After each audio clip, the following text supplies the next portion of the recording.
अस्सलाम वालेकुम दोस्तों, welcome to my channel Ali Atish novels official. I hope आप सब लोग ठीक होंगे। आज हम पहली मोहब्बत की 58 एपिसोड के साथ हाजिर हैं। वीडियो की शुरुआत से पहले आप सब चैनल को लाजमी सब्सक्राइब कर लें। ज़िंदगी की बिसात पे मोहब्बत के मोहरे अदा से आगे बढ़ रहे थे। माजी के सारे दुख उन मोहरों से पिटकर एक कोने से लगे सिसक रहे थे। ईमाने की ज़िंदगी बिल्कुल बदल कर रह गई थी। सुबह शाम एक शख्स उसे अपनी निगाहों के सामने रखता, उसे मोहब्बत करता, उसकी एक एक बात को सुनता। ईमाने के लिए ये लम्हे ऐसे थे कि वह उन्हें कभी ख़त्म नहीं होने देना चाहती थी।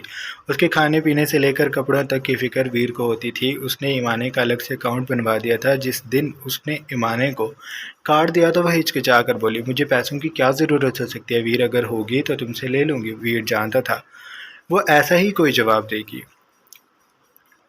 हाँ, मैं जानता हूँ तुम ऐसा ही करोगे, लेकिन मुझे ऐसा लगता है कि तुम्हें माली तौर पर आज़ाद होना चाहिए। तुम्हारे शोहर के पैसे हैं, जहाँ दिल करे उड़ा देना, तुमसे कोई हिसाब नहीं लेगा। उसने ईमाने के कुछ भी कहने से पहले उसे पहलुओं से थाम कर अपने करीब किया। उसके चेहरे के बेहद करीब होकर वीर ने कहा, तो मेरी बातें आराम से मान जाया करो। तुम्हें अच्छा लगेगा कि मैं तुम्हें डांटूं और गुस्से में तुम्हें बहुत सारा प्यार करने लग जाऊं, इतना कि तुम्हारी सिसकियां पूरे कमरे में गूंजें। वो उसे जाजिब निगाहों से तकता बेबाकी से गोया हुआ था। ईमाने की सांसें मध्यम पड़ने लगीं, उसकी पलकें झुकीं और गालों से जा लगीं। वह कोई जवाब न दे सकी। वो वीर उसे लेकर बेड पे आ गया था। खिड़कियों पे दस्तक देती रात ने खुमार फूंक दिया था। वो ईमाने के ऊपर झुका, उसके लबों को बेहद जुनूनी अंदाज से चूम रहा था। उसके हाथ ईमाने पे रक्स कर रहे थे। वो अपने हाथों के लम्स से उसे पागल करना चाहता था। ईमाने बुरी तरह बहक गई थी।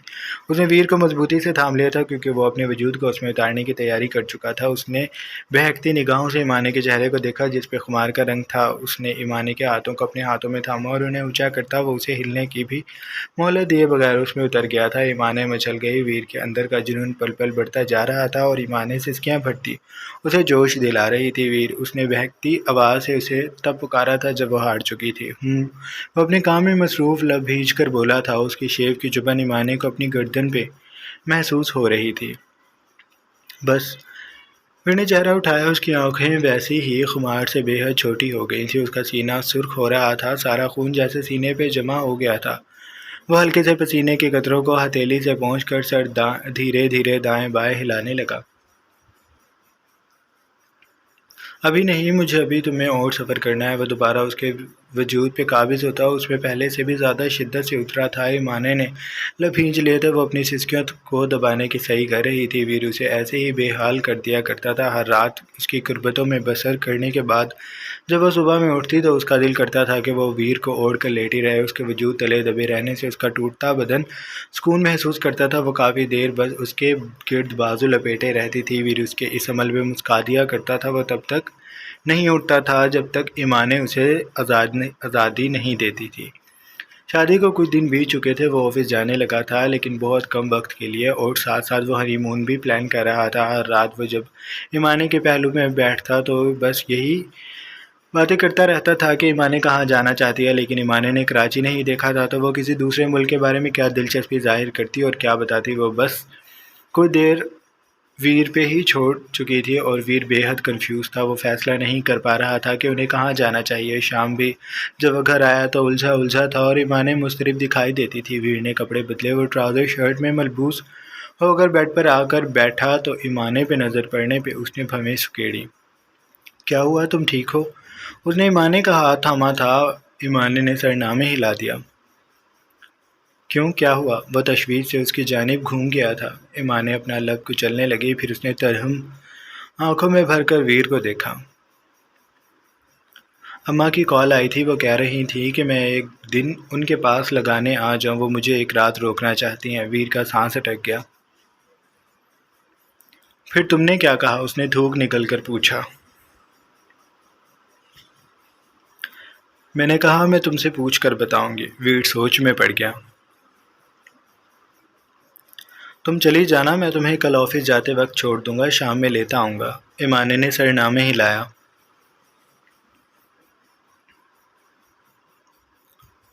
मैंने ये कहा था, लेकिन वो नाराज़ होने लगी। कह रही थी कि मुझे काफ़ी दिन हो गए हैं, एक चक्कर लगा लेना चाहिए। शहर में होकर मैं नहीं आ रही। दूर हो जाती तो फिर तो मैं उन सबको भूल ही जाती। वीर का दिल बुझ गया। तुम आंटी को कॉल्स किया करो।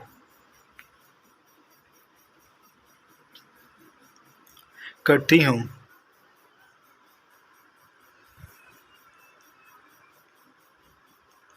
बार बार क्या करो ताकि वो तुमसे तंग आ जाएं और तुम्हें बुलाएं ही ना। ईमानी ने उसे नाराज़ी से देखा। तुम अब मुझे ये बताओ कि उन्हें क्या जवाब दूं। वीर का दिल क्या कह दे, इनकार कर दो, लेकिन वो बेबस था।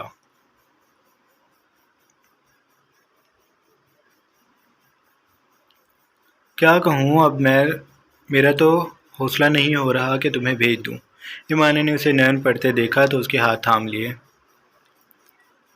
वीर, एक रात ही की तो बात है, मैं जाऊंगी और आ जाऊंगी। वीर ने भौं उचकाई।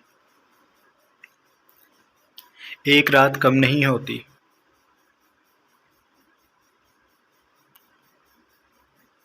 ज़्यादा भी नहीं होती। हाँ, तुम्हें क्यों लगेगी? तुम्हें मुझसे मेरे जितनी मोहब्बत थोड़ी है, तुम तो बहुत कंजूस हो इस मामले में। ईमान ने उसके गिले पे झंझलाई। ऐसी बात नहीं है। तो कैसी बात है?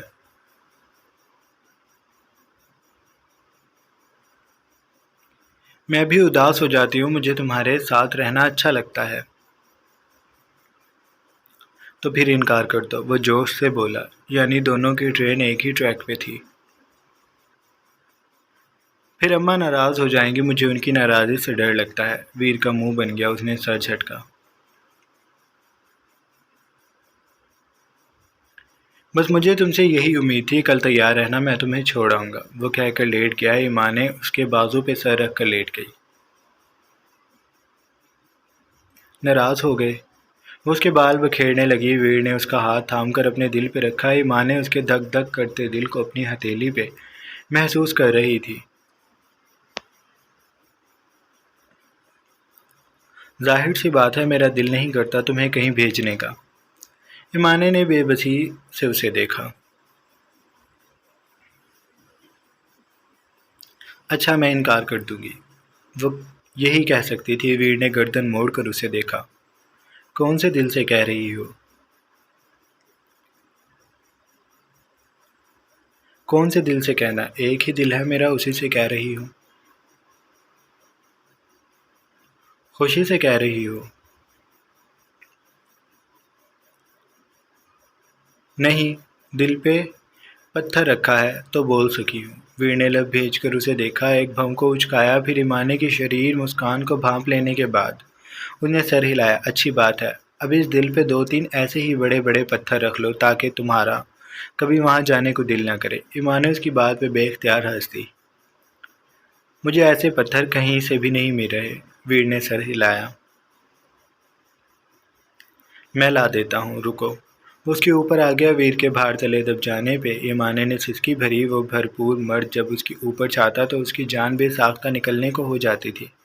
वीर आहिस्तगी से उसके रोम रोम से खेलता, उन पे शरारतें करता उन्हें छूने लगा और ईमाने आंखें मूंद कर लेट गई। वो वीर को रोक नहीं पाती थी।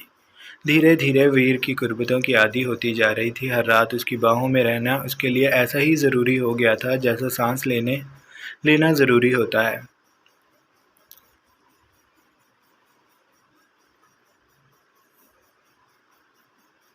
वो अभी उठकर नीचे आई थी। उसने आकर टेबल पर बैठते अपने सामने रखे बाउल में चम्मच भरकर दोबारा बाउल में डाला तो वह बहता हुआ दलिया वापस बाउल में जा गिरा। वह रूहान सी हो गई। मैं नहीं खा रही है, उसने शाह को कहा था। इस वक्त वो दोनों ही डाइनिंग में मौजूद थे। बाकी सब खाना खाकर सो गए थे। वो लोग लेट उठे थे। अभी मुलाजमा खाना गर्म करके सोने गई थी। वो दोनों एक दूसरे के करीब बैठे थे। शाह की आंखें हल्की सी सुर्ख हो रही थीं और बाल बिखरे माथे पे बिखरे थे। भरे भरे गालों पे गहरी शेव थी और मुझे मगरूर दिखाई देती थी, जिनसे होठों का कटाव छुप गया था। उसके चेहरे पे संजीदगी थी। लाज, तुम्हारी तबीयत ठीक नहीं है।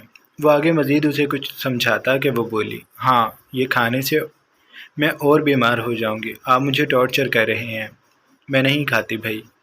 शाह ने उसे नाराज़गी से देखा। ऐसे ज़िद नहीं करते, अच्छा बना हुआ है। लाज ने सर हिलाया। हाँ, आपने कौन सा खाना है? खाना तो मैंने है।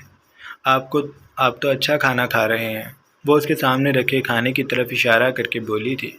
शाह ने गहरा सांस लिया। नहीं, मैं भी यही खाऊंगा जो तुम खा रही हो। लाज ने उसे बेएतबारी से देखा। झूठ।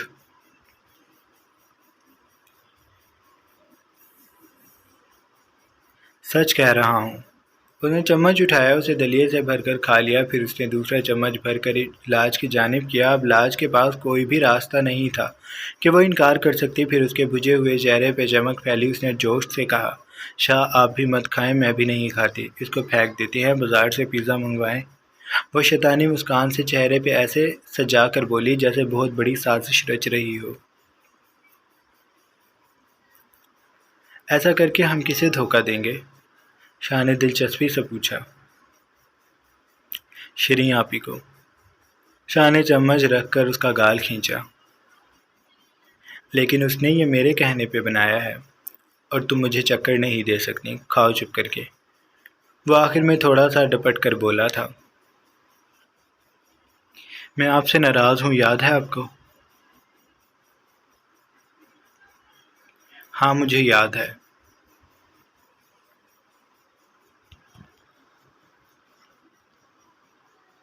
तो फिर एक डील करते हैं। नहीं, मुझे नहीं मनाना तुम्हें। खाओ इसे चुप करके। लाज झंझलाई। मैं नहीं खाऊंगी।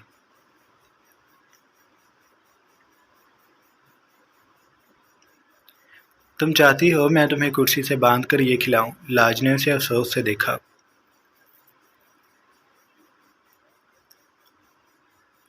मैं भी आपकी कोई बात नहीं मानूंगी। और हाँ, मैंने झूठ कहा था। मैं नहीं करती आपसे प्यार, वो सब बस गुस्से में कह दिया था। शाह ने समझने वाले अंदाज में सिर हिलाया। उसके दोनों हाथ पकड़े। उसकी गिरफ्त मजबूत थी, वो उसे हिलने भी नहीं देना चाहता था।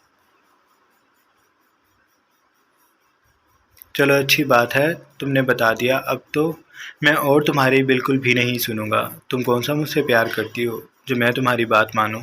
उसने दलिए का चम्मच भरा और लाज के चेहरे के करीब कर दिया। लाज ने बहुत मुश्किल से मुंह खोला था। खाने के बाद उसने झरझरी ली। नमक भी नहीं है इसमें।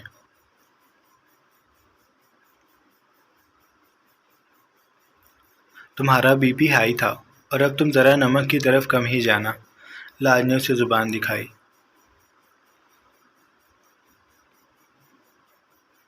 मैं क्यों आपकी बात मानूं? क्योंकि मैं तुम्हारा शौहर हूँ। लाज ने मुंह चिढ़ाया। मैं नहीं मानती आपको शौहर। I hate you. शाह ने दूसरा चम्मच भरा और उसके मुंह में ज़बरदस्ती डालने के बाद उसने लाज के गाल पे लब रखे। और मैं तुम्हारे लिए पागल हूँ। लाज ना चाहते हुए भी मुस्का दी थी।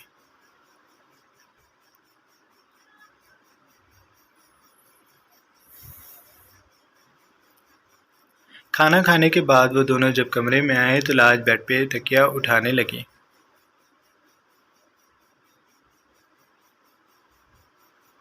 ये क्या कर रही हो? शाह ने उसके पीछे आकर पूछा। मैं आपके साथ नहीं सोऊंगी, मैं नीचे फर्श पे सोऊंगी। शाह ने उसे उलझ कर देखा।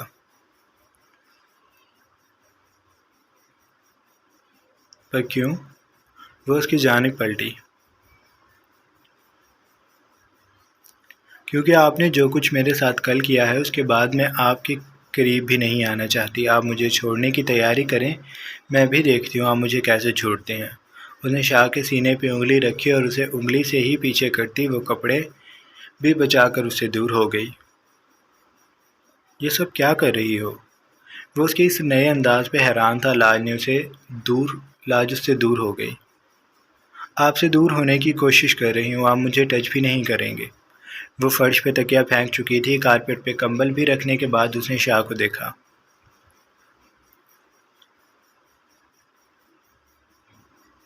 आप बेड पे सो जाएं, मैं नीचे सोऊंगी। शाह ने हाथ जलाया। उसके चेहरे पे नाराज़गी थी। ये बचपना नहीं करो तुम। नीचे नहीं सोओगी, आओ ऊपर। वो आगे बढ़कर उसे थामने लगा कि लाज बिदक के पीछे हुई। मुझे हाथ लगाने की कोशिश भी मत कीजिएगा। शान उसे लब खींच कर घूरा। घूरते रहें, मैं कौन सा डरती हूँ आपसे। मैं नहीं मानूंगी आपकी बात। आपने मुझे बहुत हर्ट किया है। उसने रुख मोड़कर जज्बाती लहजे से कहा, फिर शाह को गर्दन घुमाकर देखा। मुझे बाजू में भी दर्द हो रहा है।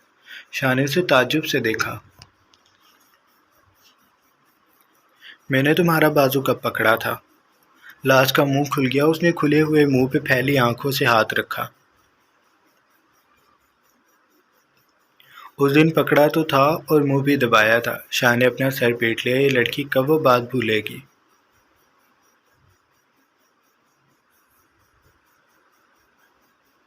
लाज, ये बात बहुत पुरानी है। मैंने सॉरी भी की थी। जख्म भर जाए मगर दाग तो रह जाता है। उसके बाद भी शाह ने उसे आगे बढ़कर बाजुओं से पकड़ा। मार खाने की तैयारी कर रही हो ना तुम? वो उसे दीवार से लगा चुका था। लाज ने बगैर डरे अपने पहलुओं पे हाथ रखा। आप मुझे मार कर तो दिखाएं। शाह ने भव को उचकाया। तुम्हारी कुछ ज़्यादा ही जुबान नहीं चल रही? मैं कह रहा हूँ कि बात मान जाओ। आओ, बेड पे नीचे नहीं सोते, कमर में दर्द हो जाएगा। लाज ने सरनामा हिलाया। मैं नीचे ही सोऊंगी। उसने अपनी बात पे जोर दिया। शाह ने कोई भी जवाब दिए बगैर उसे पकड़ा और उठाकर बेड पे ले आया। बचाओ बचाओ शाह, मुझे मार रहे हैं। मैं कोई। शाह ने बौखलाकर उसके मुंह पे हाथ रखा। चुप। लाज की आंखों में शरारत थी। जबरदस्ती शाह का हाथ चेहरे से हटाने के बाद वो बोली, क्यों चुप?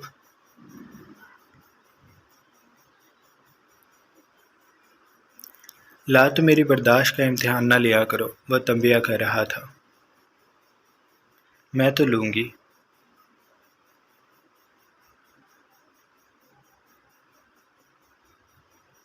फिर मैं तुम पे गुस्सा करूँगा तो रोना मत। उसने साफ कहा। लाज ने सर झटका। करें जो करना है, मैं नीचे ही सोऊंगी।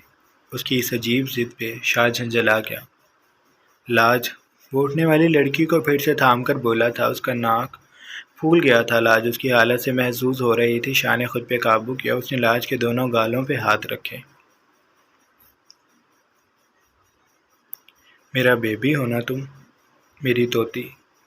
तो बात मान जाओ, नीचे नहीं सोना, ठीक है? अच्छे बच्चे होते हैं ना, वो फ़ौरन बात मान जाते हैं। लाज ने उसके हाथ को गाल से हटाया और मुसाफा करने वाले अंदाज में उसका हाथ पकड़कर हिलाकर बोली, तो मुबारक हो। आपको ये जानकर खुशी होगी कि मैं अच्छी बच्ची बिल्कुल भी नहीं हूँ। मैं आपसे सारे बदले लेकर रहूँगी। आप कुछ भी करते रहेंगे और आपसे कोई सवाल करने वाला नहीं होगा। उसने सर धीरे से ना में हिलाया। मैं तो आपकी दुनिया हिला दूंगी। आप मुझे जानते ही नहीं अभी। वो बेनियाजी से गोया हुई थी। और तुम मुझे नहीं जानती। जब मेरी बस हो जाएगी तो मैं तुम्हारी पिटाई कर दूंगा। लाज उसकी बात पे दिल खोल कर हंसी। आप ऐसा नहीं कर सकते, मैं जानती हूँ। उसने शाह के गले में बाजू डाल लिए। तैयार हो जाएं, मैं अब आपका पीछा नहीं छोड़ूंगी। शाह बेसाख्ता मुस्का दिया। मैं चाहता भी नहीं कि तुम मेरा पीछा छोड़ो। लाज ने उसे दूर किया और दोबारा कारपेट पे आ गई। चलें, अब लेट जाएं बेड पे, मुझे सोने दें। शाह ने फिर उसे पकड़ा और ज़बरदस्ती बेड पे ले आया।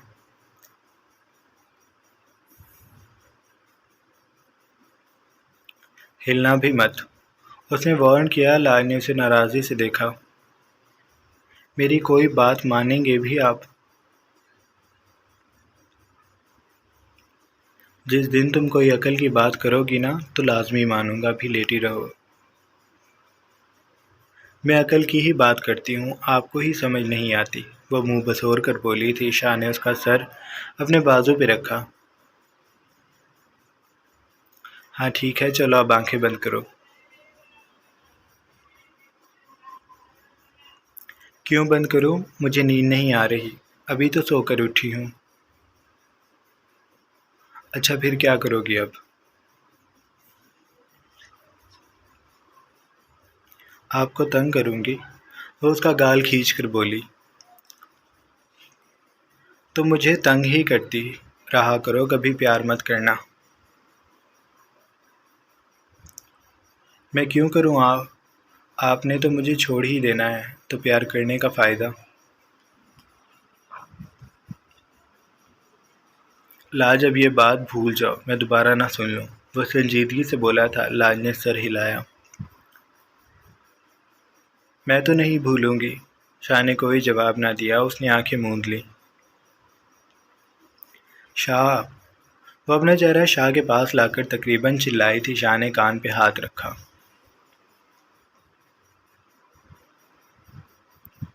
यही हूँ, क्यों चीख रही हो? सो क्यों रहे हैं? वो बेड पे बैठ गई। क्योंकि मुझे नींद आ रही है।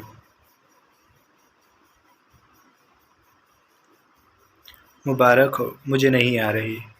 और मैं आपको भी नहीं सोने दूंगी। अपना मोबाइल दें। शाह ने उसे सवालिया अंदाज में देखा। क्या करना है उसका?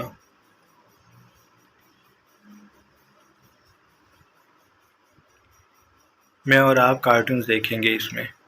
शाह ने उसे बाजू से पकड़कर अपने ऊपर गिराया।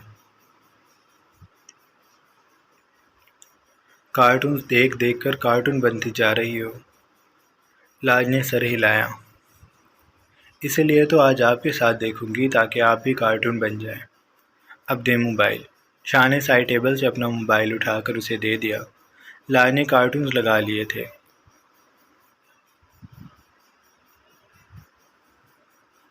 ये कनीज़ फातिमा वाले कार्टून्स हैं, ये अच्छी बातें सिखाती है। उसने शाह को बताया। फिर तो तुम्हें ये देखने की बहुत ज़रूरत है और इससे अच्छी बातें सीख भी लेना। लाज ने खफगी से शाह को देखा, जिसने अपनी हंसी दबाई हुई थी। फिर लाज ने उसके हाथ में मोबाइल पकड़ाया, अपना सर उसके सीने से कुछ ऊपर कांधे पे रखा और उसकी शेव में हाथ धीरे धीरे चलाने लगी। कुछ ही देर में वो सो गई थी। शाह ने मोबाइल बंद किया और लाज को ठीक से लिटाया। उसकी ज़िंदगी की रौनक लौट आई थी।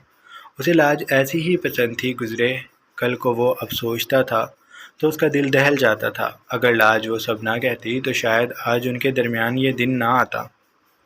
लेकिन वो जो हुआ शायद अच्छा ही हुआ। उनके दरमियान सब ठीक हो गया था। शाह को 100% यकीन हो गया था कि लाज उसी की है। वो अब शाह को ऐसे नहीं छोड़ेगी। लाज को मनाने के लिए उसे बहुत कुछ करना पड़ेगा और पता नहीं कितने अरसे वो इसी बात को याद कर कर के नाराज़ होगी, लेकिन शाह उसे मनाता रहेगा। वो लाज का था और लाज उसकी।